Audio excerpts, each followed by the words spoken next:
This is an Irreverent podcast. Check out irreverent.fm for shows from all our friends. Hi, I'm Blake Chastain, and this is Powers and Principalities. This show focuses on the systems and institutions that prop up white evangelical power and influence in America and the world. Season 1 is focused on white evangelicalism and Christian nationalism. This is episode 5. My guest for this episode is Sarah Posner, author of the recent book Unholy, Why White Evangelicals Worship at the Altar of Donald Trump. Her book chronicles the intellectual history of the religious right and demonstrates how support for Donald Trump is not an aberration, but rather the culmination of decades of work. We discuss how the new right, the Christian right, and the alt-right are all interconnected, and the inherently un-American and anti-democratic nature of these far-right movements in America and abroad. I spoke to Sarah on Friday, September 18th, and while we did talk about the Trump administration's recent announcement of so-called patriotic education and a federal election commissioner's comments calling the separation of church and state a fallacy, news of Justice Ruth Bader Ginsburg's passing had not yet broken. That loss makes this conversation all the more urgent and relevant, and I hope you enjoy it. If you'd like to support the show, please do so by telling people about it, by leaving a rating or review on Apple Podcasts, and signing up for a paid subscription to my newsletter, The Post-Evangelical Post, at postevangelicalpost.com. Listeners can get 25% off a subscription by visiting the link in the show notes. If I received 800 subscribers, I could dedicate more time to bringing you content like this and even expand my coverage. You can follow me on Twitter at brchastain and on Instagram at brchastain_. Without further ado, let's get to this conversation.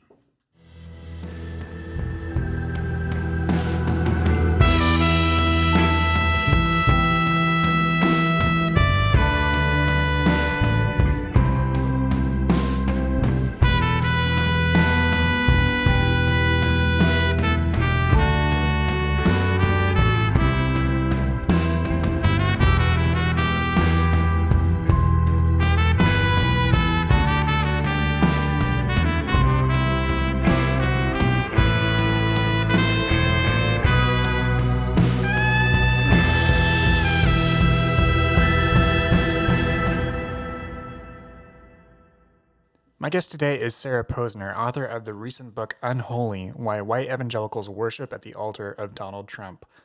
Sarah, welcome to the show. Thank you so much. Thank you for coming on and talking to me about your book. It is a very thorough and incredible book, and you actually accomplished something pretty incredible with it, which is to incorporate the chaotic flurry of all the headlines, developments, and scandals of the Trump administration and put them in their historical context. What you've done is to really demonstrate that the Trump administration and the evangelical support he enjoys isn't just a political aberration within the GOP or a compromise on behalf of white evangelicals, but is rather this culmination of decades of work by all sorts of policymakers and lobbyists and other interests. Is that a proper summary of your book? Yeah, that's a pretty good summary, and thanks for your kind words. Yeah, it's true. Trump is not an aberration. Perhaps they did not fully envision every twist and turn of his chaotic campaign and chaotic presidency, and perhaps did not envision that their savior would turn out to be someone who had been accused of rape by nearly 24 women, or had boasted of raping women, and had been married 3 times. But here was somebody who was willing to snub his nose at the civil rights movement, at the women's rights movement, of all of these changes that took place culturally and politically in our country in the second half of the 20th century. And this is really what the religious right was formed to oppose. And it turned out that they were very satisfied with having somebody who didn't care about bipartisanship, who didn't care about civility, and would just Bigfoot through all of the rhetoric and policy on their behalf. And before we dive into your investigation itself, I do want to ask sort of at the top, how have people responded to this data and to your thesis? In particular, I'm interested in sort of the media response and how whether some people in the media are surprised, and just other quote unquote regular people who might have just picked up your book wanting to understand this connection between white evangelicals and Trump? Yeah, I think a lot of people, judging from conversations that I've had or other interviews that I've done on radio or podcasts like this, or podcasts, not necessarily like this one, but podcasts, um, is that um, I think a lot of people thought of this relationship as purely transactional. That they thought, "Oh, okay, I get it." Like the Christian right was looking at the possibility that, Hillary Clinton would be president, that she would get to nominate Justice Scalia's replacements or any other potential replacements on the Supreme Court, that she would make policy, and we don't like Hillary Clinton, so we'll just do this handshake with Donald Trump and then we'll get what we want. And I think that that completely overlooks the nature of this relationship as being very, um, both, I guess, emotional and cultural. In the sense that they really see Trump as somebody who's unafraid to take on their battles and that he understands their battles. And when it comes right down to it, their battles are against liberal democracy and everything it stands for, an independent judiciary, a free press, an accountable government, and a government that ensures that every citizen's rights and dignity are protected. That helps to explain some of the comments from people. I hope I'm attributing this right. I believe it was like Robert Jeffress who said that he wanted a fighter, someone that would stand up and do that sort of thing instead of someone that was meek and one might say Christ-like. Yeah, right, right. I mean, I think definitely the idea of him being a warrior for them and strong. They really like the strong man. I think that a lot of people have asked me the question, well, Trump has all of these autocratic tendencies, and how can these supposed Christians square that with their Christianity? And I'm like, that's exactly what their version of Christianity is about. It's about looking for a strong man and seeing Jesus himself as a strong man, Right, right? right. So I think that people kind of get that question wrong because they don't really understand what drives the Christian right, and what really drives the Christian right is not.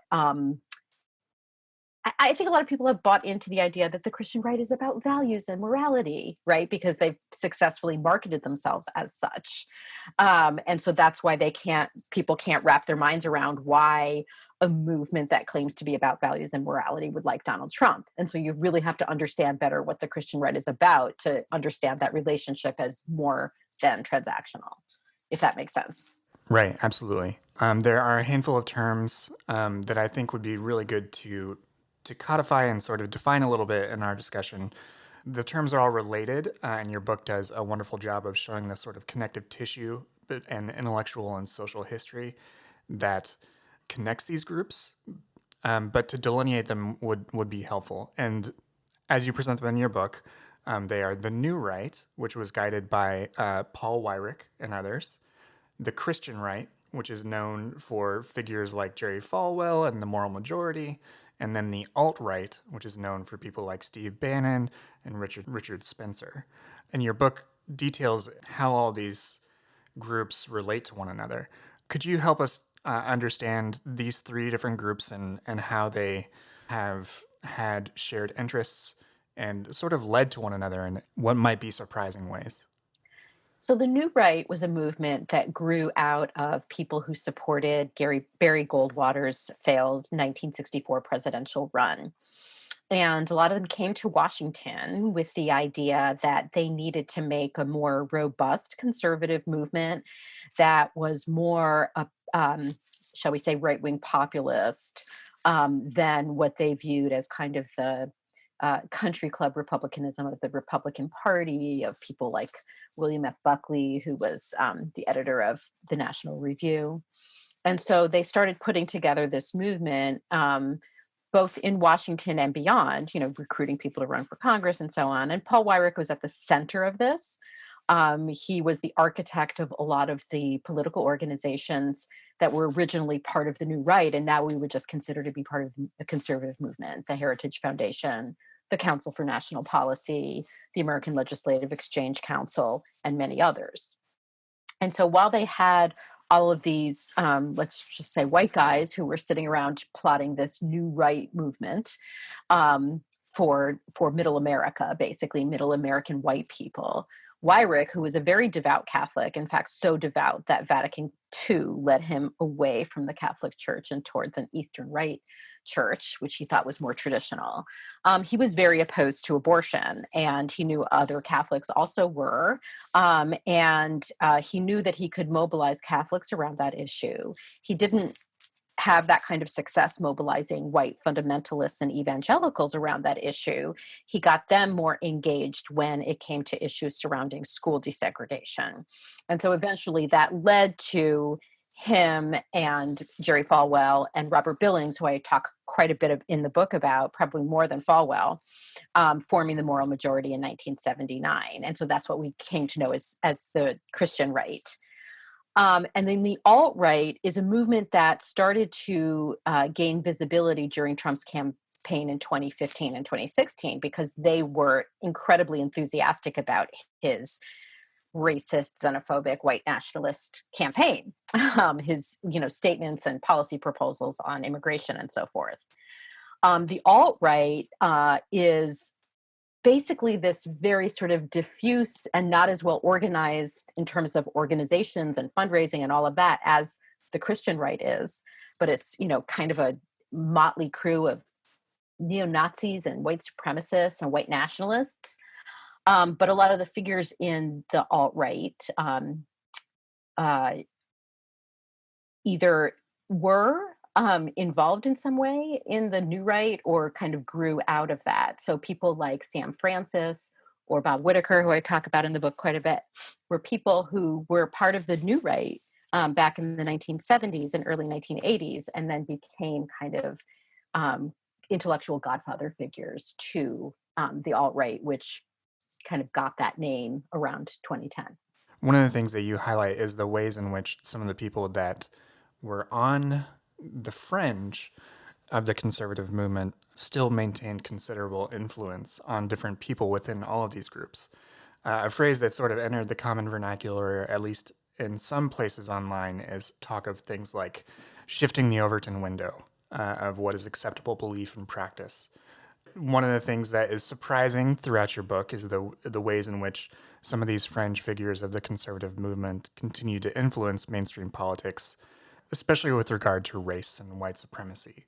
One such example is someone like Peter Brimelow. I'm not sure if I'm pronouncing Mm-hmm. that name. Brimelow, yeah. Brimelow. And the ways in which he influenced people within the alt-right and sort of activated this white grievance that was there and already pre-existing. How did the GOP and the Trump campaign sort of take advantage of that sort of radicalization through the influence of these sorts of figures? One of the things I talk about in the book is something I call the Brimelow thesis, which is based on something Brimelow told me in 2016. So Brimelow now runs this site called VDare, which is this virulently anti-immigrant white nationalist website. And in 2016, Brimelow told me, look, my writers, many of whom write under a pseudonym or anonymously on VDare, are, all over Washington. They're in the belly of the beast. And one of the things that the alt-right is very conscious of is that not respectability of their movement in mainstream circles. And so they don't want to be the one who gets fired from some government job or from some think tank job because of their association with the alt-right. So they're very conscious of that and not revealing their identities. So like people, that's why they write anonymously for these alt-right websites. And so that kind of comment, was he kind of made offhand to me in 2016, stuck with me when I was doing the research for the book, because Brimelow himself was one of these people who was very much inside mainstream politics, GOP politics and conservatism, earlier in his career. until it became inconvenient. He became too um, uh, toxic in terms of his views on immigration, and he got fired from the National Review by Bill Buckley. And he's like resented it ever since. He still writes nasty stuff about Bill Buckley on VDare. And so in the Trump era, what we've seen is all of these people who have these views and these associations with these toxic figures who remain in power regardless of that, right? So in the past, the GOP and the conservative movement would try to, it was kind of like whack a mole. They had somebody, oh, like they said something that was really white supremacist or racist. We're going to like cut them loose from the Heritage Foundation, or we're going to cut them loose from National Review or whatever. And I think in the Trump era, that became less common, right? And now you have somebody like Stephen Miller, who obviously, has a ton of power and has associations with, Richard Spencer and Peter Brimelow, and he has one of the most powerful jobs in the entire Trump administration. So, it's just this kind of fascinating, like I said, whack a mole that the conservative movement and the Republican Party tried to do so many times with so many different figures. And that's why people like Brimelow call it conservatism Inc., because like they like to sort of disparage it as being they were sort of bought and paid for, and they won't listen to their kind of true ideological roots in people like Brimelow or Sam Francis, for example. And he's another example of someone who was fired from the Washington Times. So yeah, so I think what happened in the Trump era was he normalized all of this, right? And so then you didn't see people getting fired. Occasionally you would see it in the Trump administration, but people with very powerful positions, haven't suffered any consequences. And Stephen Miller is obviously Hmm. the prime example of that. Right. And then one example you also cite is Steve King, even though he was stripped of his his committee positions, he still maintains a rather influential weekly meeting that people still attend as if because he's still okay to associate with. That's what's certainly fascinating about the book and about conservatism over the last few decades is the ways in which there are massive policy changes and policy goals, but they still find a way to activate and appeal to a very sort of populist sentimentality. These people that remain influential still feel as if they are outsiders or do not have impact. Well, I think that something that Trump has done is make those people who had all these grievances about being isolated from the conservative movement or ostracized from the conservative movement now are the conservative movement, right? And so, for example, CPAC, which is the annual conservative political action conference that's like attended by all the conservative luminaries, and Trump speaks at it, and Pence speaks at it, and all, Republican president. I mean, it's like a Republican confab, and I've covered it for years. And there was definitely a very different, um, much more right wing, populist, autocratic um, vibe going on there once Trump took office. Hmm. And turning back to Trump, your book indicates that he was a figure of interest to some people as far back as 2011, and seeing political promise in a figure like Trump. Once he announces his presidential bid, and that begins his hectic campaign. We see a sort of reckoning within white evangelical leadership. Most notably, leaders like Russell Moore were trying to caution against Trump, while others like Robert Jeffress and Jerry Falwell Jr., who's making headlines of his own now, Yes. were championing Trump very early. When Jeffress believed, for instance, that people like Moore were sort of trailing the evangelical base, as it were. He was actually right about that. Yeah, and what do you think? What do you think Moore missed that Jeffress saw in the evangelical base that we know he is that Trump and his administration are trying to appease and appeal to? Wow, that is such an interesting way to pose the question, with sort of counterposing Robert Jeffress and Russell Moore, who are both Southern Baptist pastors. And I think that is going to be my entry point in answering your question. I think what Russell Moore saw and thought was his corner of the Southern Baptist Convention, where, and there is a corner of the Southern Baptist Convention where there are pastors and people in the pews, but mostly pastors, who want to address historic racism within the denomination, who believe that immigrants should be welcomed into this country, who believe that we should be, resettling refugees and so on. This is the corner of the Southern Baptist Convention that Russell Moore knows well. Robert Jeffress, who pastored, for your listeners who don't know, Russell Moore is a pastor and a theologian, and he's the president of the uh, Washington, D.C. policy arm of the Southern Baptist Convention called the Ethics and Religious Liberty Commission. So he's a very prominent figure, yet he's reviled by the right Hmm. within his denomination and in evangelicalism more broadly, which tells you a lot, given Right. how I just described him, right? Hmm.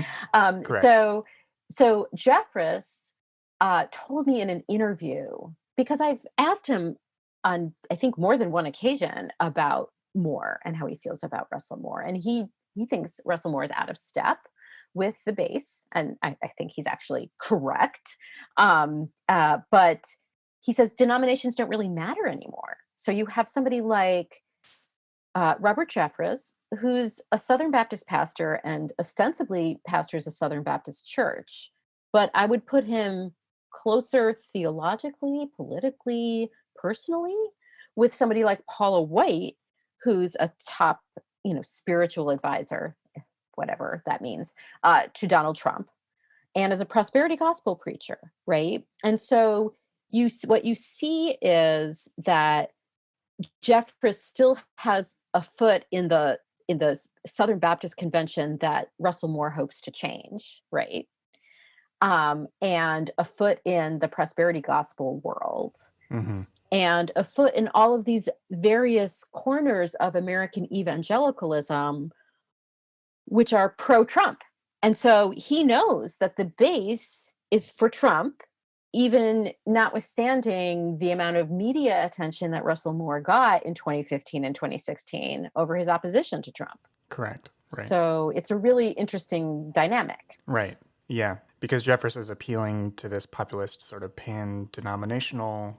I mean, non-denominational is within Protestant Christian circles is often considered almost de facto Southern Baptist, but Yeah. nonetheless, Yes, I think that's that's what definitely Jeffress is true. appealing to. But I Whereas what I would add on to that Moore, with by regard to Trump comparison, has a is I more think erudite because of sort of his longstanding aspirations, relationship perhaps, with Paula of wanting White, to move his he denomination already had an forward. entree into that televangelism world, which he was very sort of comfortable in, because if you see the way he talks and talks about money and talks about himself, and the fact that he had some familiarity with Norman Vincent Peale as a child.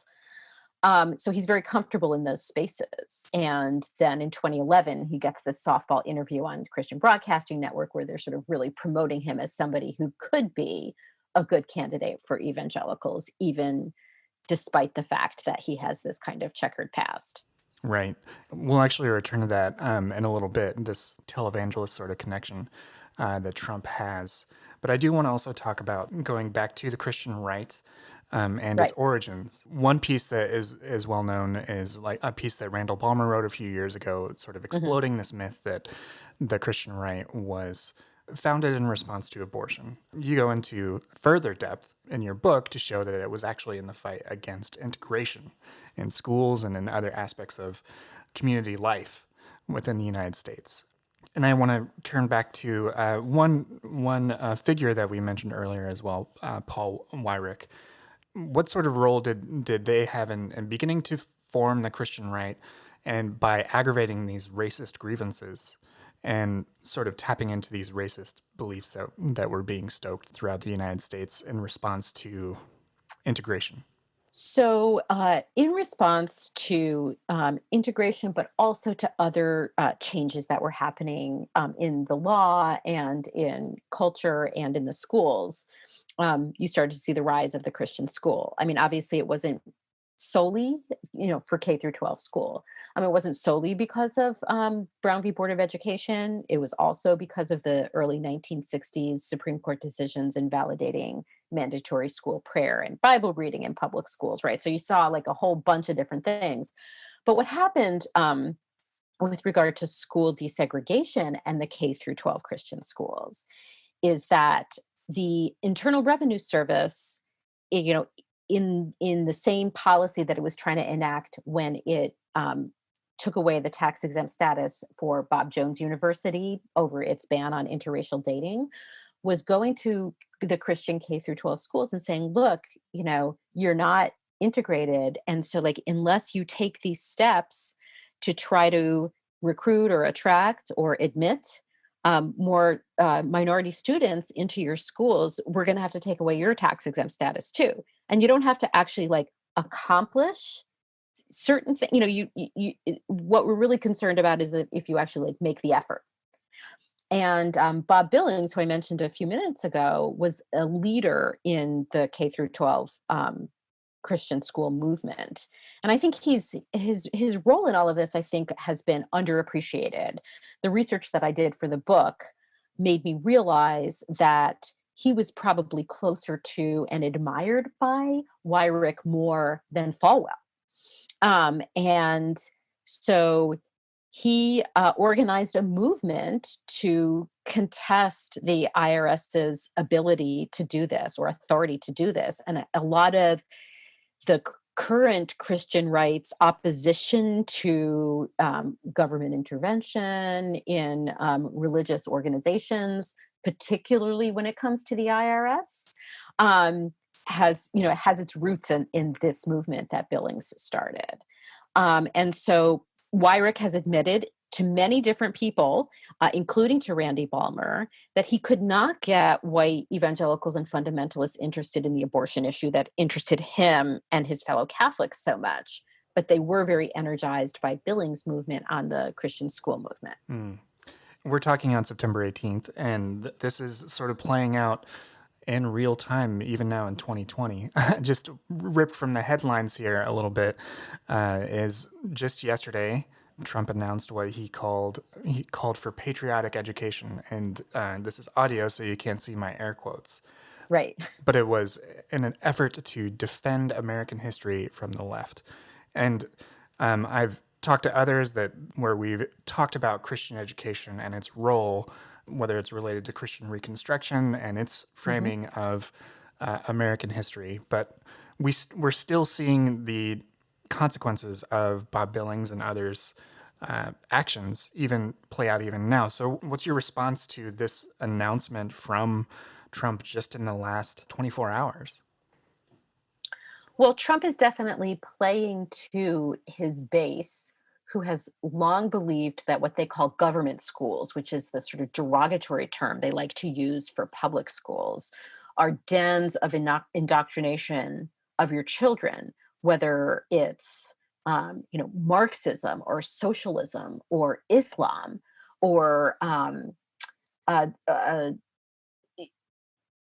or even issues surrounding race and integration. So one of the historical moments I talk about in the book is this battle over school textbooks that took place in the early 1970s in Charleston, West Virginia, where there was this movement that drew the attention of these budding politicos in Washington to get rid of these textbooks, which they considered to be unchristian and un-American. And so the things that they objected to were things like uh, an elementary school textbook that had a black boy giving a flower to a white girl on the cover of the book, or a curriculum for high school students that included them studying figures like James Baldwin or Langston Hughes, right? And so if and there were people in the community who, the people who were raising all the ruckus and fighting against these textbooks, who would say things like, well, we don't want our children reading about criminals. And it's like, neither Langston Hughes nor James Baldwin were criminals, but they're black. And so, like, this assumption that they must be criminals then. It's very Trumpian, right? Like, so, Trump was sentient in the early 1970s, I Mm-hmm. assume. I mean, he was an adult. And so, like, this is part of the same kind of toxic brew from which he's drawing this idea that the 1619 project is un-American Mm-hmm. or Right. unpatriotic and has to be countered with his, commission or his investigations or his ban on teaching, his purported ban on teaching this curriculum in public Mm-hmm. schools. And certain terms are used to signal his intent, like the word heritage, which is something Right. that is used within Christian education circles as well to indicate a particular type of white Christian Protestant heritage. Correct. Yes. It's sort of baffling that this is where we are. I I mean, know. And it just shows you how intensely embroidered a lot of this is in many pockets of American culture, that he knows that he has a base to appeal to on all of this, and the base reacts positively to it. Some of it obviously is just about, they love to own the libs, as they like to say, but a lot of it is very deeply rooted in the idea that anything in which either a Black intellectual is celebrated or the actual racist history of our country is explored is necessarily both unchristian and un-American. right. One of the things that you do in the book is you detail the ways in which some of these proponents that support Trump and are working towards the same sort of political goals are actually themselves the ones that are un-American, anti-American even, and anti-democratic. I want to start first with the sort of assault on civil rights that we've seen, and then get sort of close with the ways in which they're working towards anti-democratic goals. But let's start with this small topic Yeah. of civil rights. And your book does a very good job of exploring the ways in which the Christian right has undermined civil rights through different Trump administration appointments. In particular, I'm thinking of the work of the Department of Health and Human Services, and how they've changed their work and how they enact laws, existing laws on the books. And that's something that I think your book gives a very necessary context to, because the news cycle is usually so wrapped up in whatever Trump tweeted or whatever terrible scandal is breaking at a given time. But what you detail is the way in which it's eroding access to civil rights, Mhm. eroding civil rights themselves for marginalized communities. That's a long preface for you to talk about this, but if you could just explore for a little bit for the audience the ways in which the people that come from the Christian right and have been put in positions of power in the Trump administration are eroding civil rights here in the United States right now. So, one of the main things that I focus on in the book is the way in which they use religious freedom as kind of a bludgeon against other people's civil rights. So, in terms of policy and carrying out policy, uh, the Department of Health and Human Services has kind of been ground zero for that, rolling back Obama era regulations and guidance on protecting LGBTQ rights in the name of protecting religious freedom for Christians who object to same sex marriage or object to LGBTQ rights or object to people who are transgender. And so the Department of Health and Human Services has been ground zero for that because they created a conscience and religious freedom division where they're using the Office of Civil Rights within the agency. Now, all federal agencies have an Office for Civil Rights, or maybe not all of them, but a lot of them do. And traditionally, what they've been used for is to vindicate the rights of marginalized communities, not to vindicate the rights of conservative Christians who don't like it that abortion is legal or that transgender people should have access to healthcare without discrimination. And so what you have is this division within the Office of Civil Rights who has solicited complaints from the public with the help of Christian right groups like, uh, the Family Research Council, publicizing it, to get complaints from people who might complain that their religious freedom is being violated or their conscience is being violated because they live in a state where, you know, uh, crisis pregnancy centers have to provide information to women about, where else to go for contraception and reproductive health care, or they object to, they work in a hospital and they don't even want to empty the trash can in the room where an abortion had been performed, or any number of things. And so they've transformed what is supposed to be an office that vindicates the rights of the marginalized, into a sort of an arm of the Christian right to try to use this religious freedom, to exempt themselves from having to have anything to do with, um, reproductive health care or LGBTQ rights. And I would also add that, on top of all of this, I focus a lot on the religious freedom and LGBTQ rights in the Hmm. book, but there are other, agencies where, religious right allies are carrying out other, rollbacks of civil rights initiatives that protect, people based on race. So the rollbacks of the Fair Housing Act at the, Housing and Urban Development, which is led by Ben Carson, who's a very strong ally of the Christian right, or the rollbacks of doing, consent decrees in cities to stop police brutality at the Department of Justice.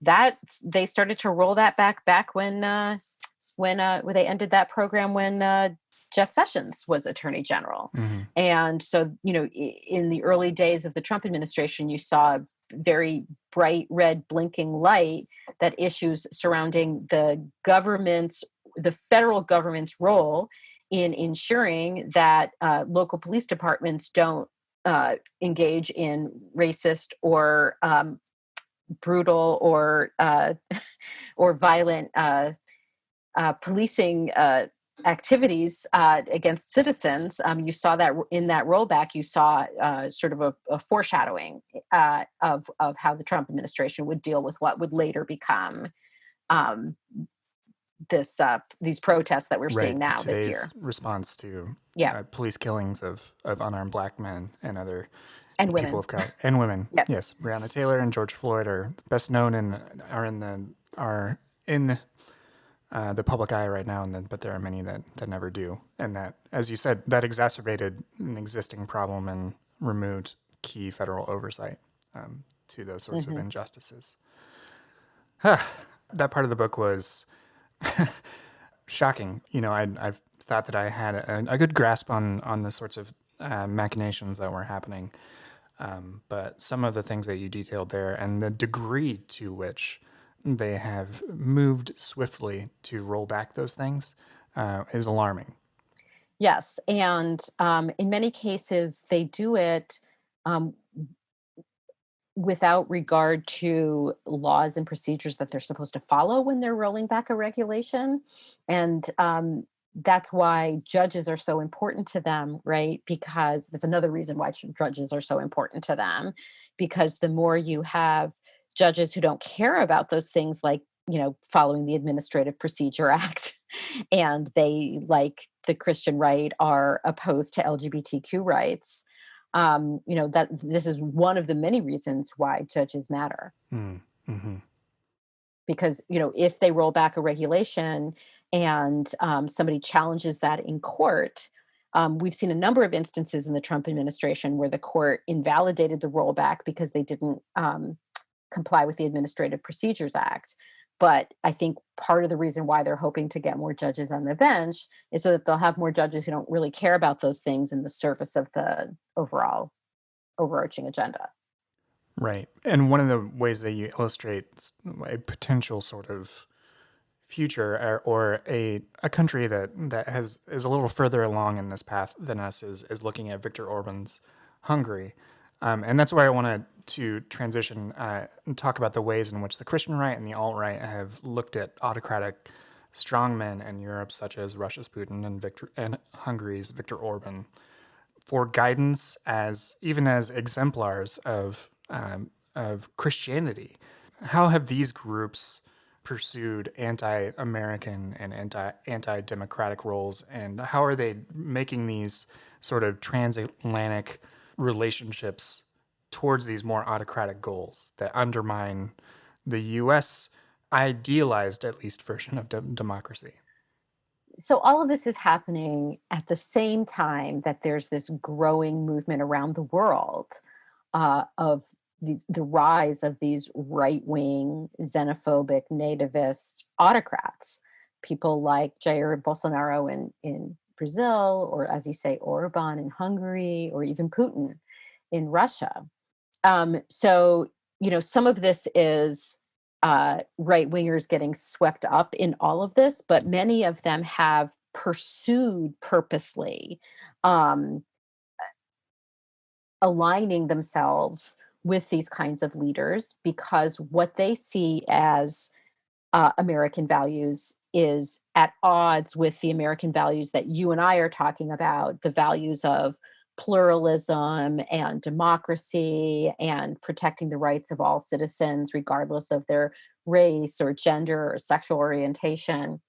They don't like those things, right? When they talk about our heritage or restoring our heritage, they're talking about going back to a time when those civil rights laws did not apply to marginalized people. And so that's why when the Christian right looks at um, Orban or Putin, they like that they've initiated anti LGBT laws. They like that they have attacked the very structure of the democracy. And in Putin's case, I'm sorry, in Orban's case in particular, he has attacked democracy itself in Hungary, has completely eviscerated a free press, destroyed an independent judiciary, drove a major university out based on conspiracy theories about George Soros. Does all of that sound sort of familiar, right? And for the Christian right, and he's also, a nativist who has sealed Hungary's borders from refugees. That's why white nationalists like him, but the Christian right likes the whole package. And this is because they see the entire structure that protects human rights and civil rights and all of the institutions and values of a liberal democracy as being under attack by somebody like that. And that's precisely what they also like in Donald Trump. Mm. I do want to have a quick direct quote from your book, which is right along the lines of what you're saying, which is you write Trump's base of the Christian right and nativist supporters not only doesn't care, it actively cheerleads the denigration of democracy and human rights, the rise of autocrats whipping up the grievances of right wing populists and disdain for what America once was, which I thought encapsulated very well the sorts of actions that we see taking place here in the United States, as well as what we see and what you detail that has happened in other countries. Another thing I want to talk about that's from the headlines is relative to elections, and it was actually one of the heads of the Federal Election Commission called separation of church and state a fallacy within the law, and called the 2020 election a spiritual war. I'm not really sure where to start with this, but what was your reaction to that news when you read that interview? So to me, this is what you get when one of the two major political parties has promoted the idea that separation of church and state is a myth. And when the president of the United States has as his top spiritual advisor or pastor someone who has also promoted the idea that the 2020 election is about spiritual warfare. So, in a way, this isn't very surprising that a Trump administration official would say that because I've become so used to everyone around Trump saying things like this. Mm-hmm. But I think for your average news consumer or voter, it's shocking because maybe they're not as immersed in it as I am, Right. right? But this is why the relationship between Trump and the Christian right is so dangerous, because he is willing. Imagine if another Republican president had an FEC chairman who said something like this. It would be the scandal of the day. This one isn't even like in the top 20, Right. right? Right.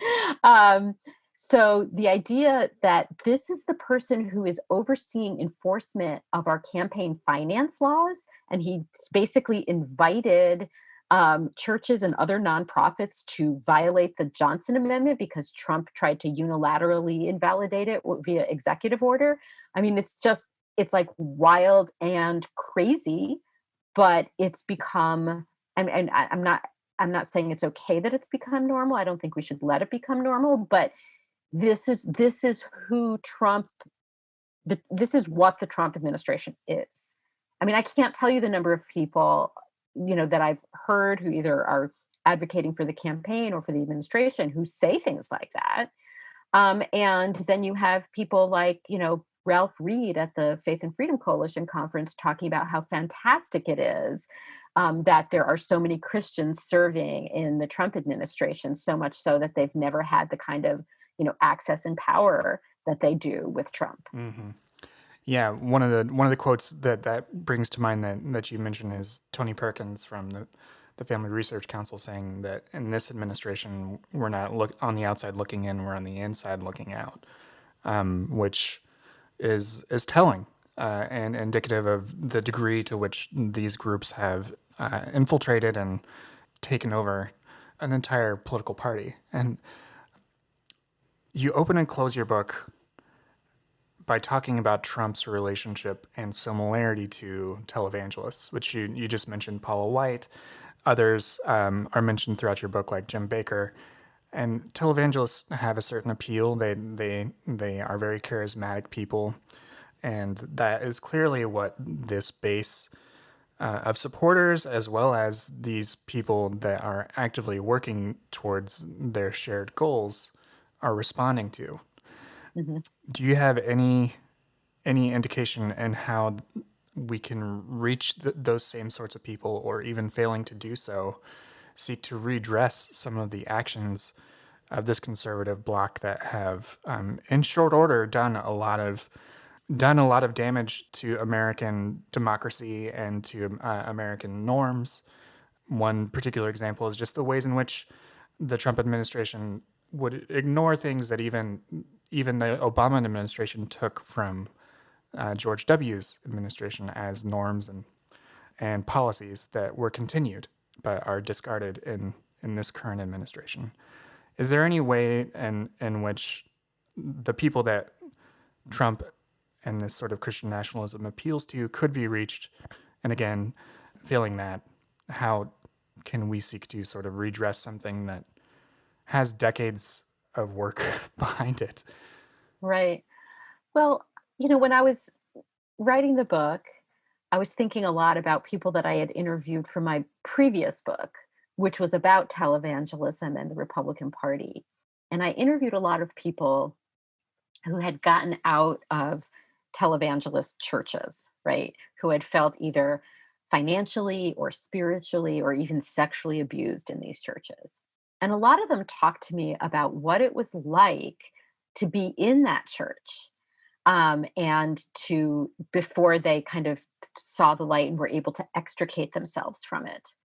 And the thing that struck me, and it struck me because it struck me as being very much like Trump, is this idea of the pastor's authority and that you're supposed to submit to the authority and not question it. And they often cite that verse from Psalms, "Touch not my anointed one, and do my prophets no harm." And that they're not allowed to question the pastor. They're not allowed to question the televangelist. And I remember this one woman who had been in this church where the pastor sexually abused multiple women in the church. And she said, there were articles in the paper about it, and I just wouldn't read them. And another woman in another church told me the same thing, that there was a big expose that the local paper did on her pastor, and she just wouldn't read it because she thought it was from Satan.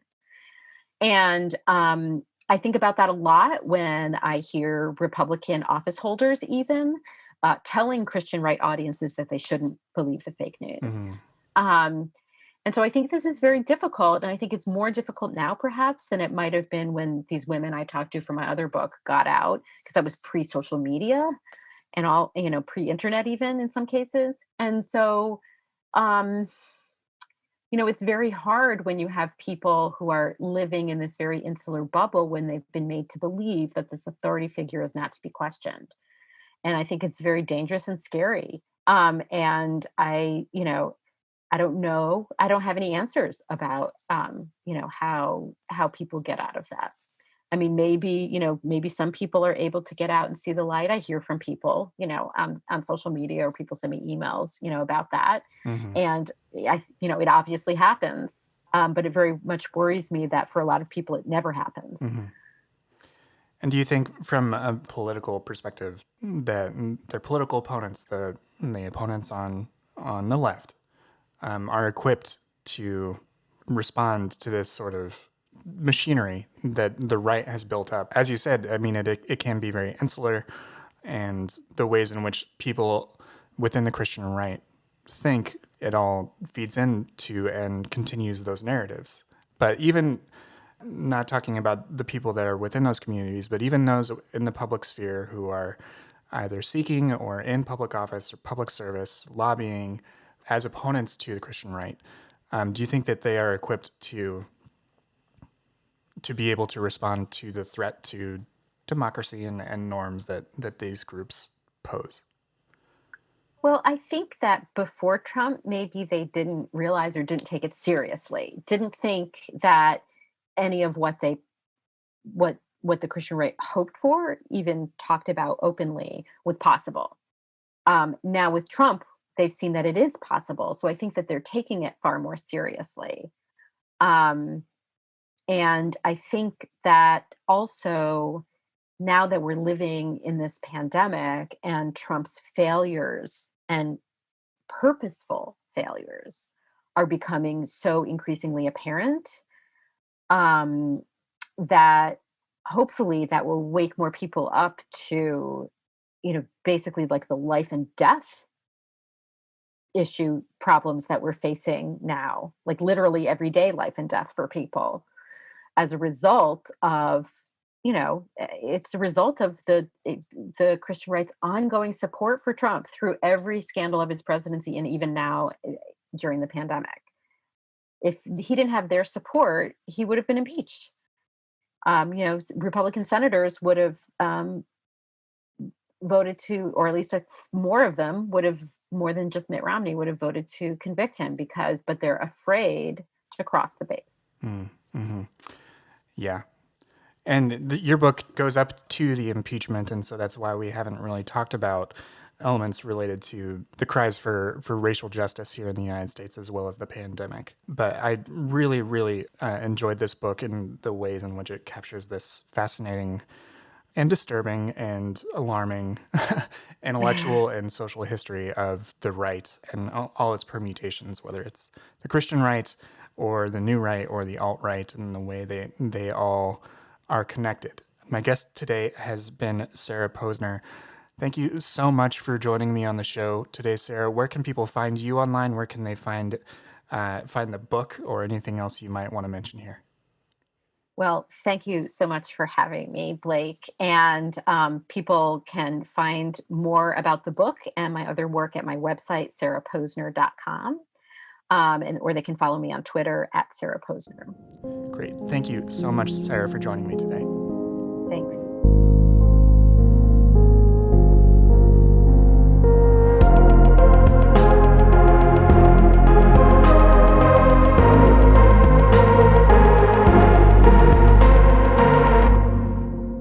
That'll do it for this week's episode. This episode was produced by Jake Lewis. The theme music is by Dave LaFever and Jake Lewis. If you enjoyed this conversation, please rate and review Powers and Principalities on Apple Podcasts and let others know about the show.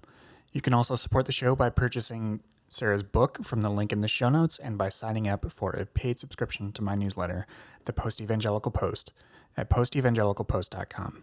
Talk to you soon.